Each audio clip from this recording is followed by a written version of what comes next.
Hello students, dictation 5 second बाद शुरू होगा।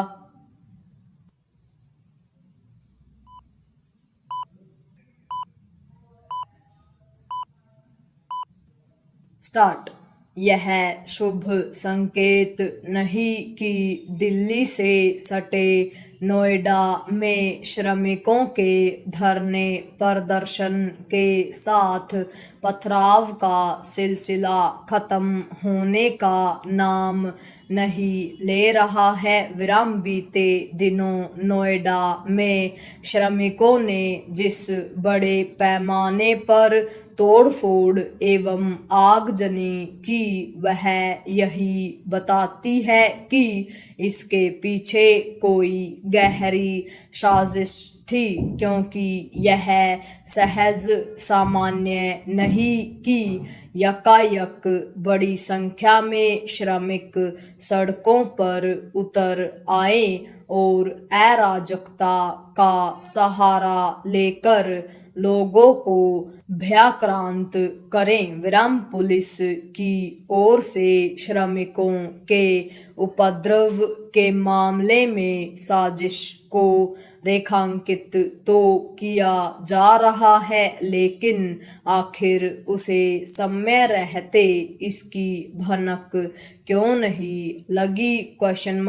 नोएडा में श्रमिकों के बीच असंतोष व्याप्त हो रहा है। इसका भान शासन को भी होना चाहिए था और प्रशासन को भी, क्योंकि वेतन वृद्धि का मामला कई दिनों पहले और खासकर तब उभर आया था जब गुरुग्राम में कामगारों के वेतन में वृद्धि कर दी गई।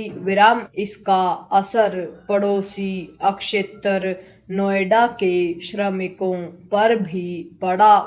हालांकि जिलाधिकारी ने उनके असंतोष को दूर करने के लिए बोनस, ओवरटाइम, वेतन भुगतान के समय आदि को लेकर कई निर्णय किए और उनकी शेष समस्याओं पर विचार करने की भी बात कही, लेकिन किन्हीं कारणों से श्रमिक संतुष्ट नहीं हुए। क्या इसलिए कि कोई उन्हें हिंसा के लिए भड़का रहा था?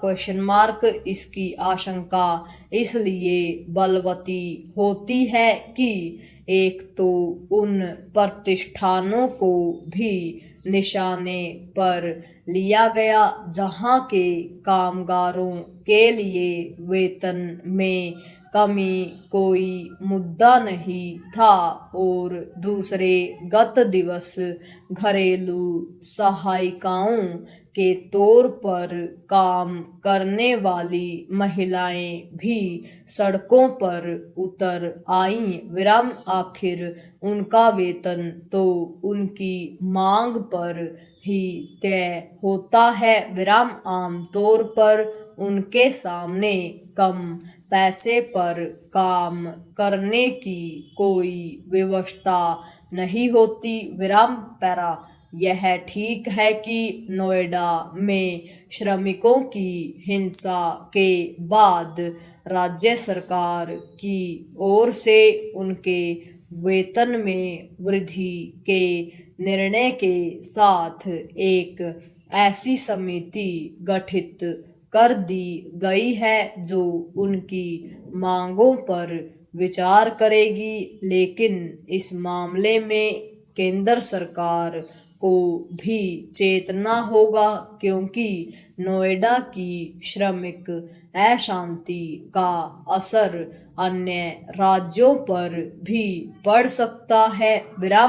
देश में श्रमिक अशांति कोई नई बात नहीं है, लेकिन इतना तो है ही कि लंबे समय बाद देश में कहीं पर इतने बड़े पैमाने पर कामगारों ने हिंसा की विराम ध्यान रहे नोएडा केवल औद्योगिक अक्षेत्र ही नहीं विराम यह आवासीय अक्षेत्र भी है और श्रमिकों की हिंसा से आम लोग भी तंग हुए विराम श्रमिकों को अपनी मांगे रखने का अधिकार है लेकिन इनके नाम पर यदि वे उपद्रव करेंगे तो अपना ही नुकसान करेंगे विराम यदि उनके उपद्रव के भय के चलते नोएडा की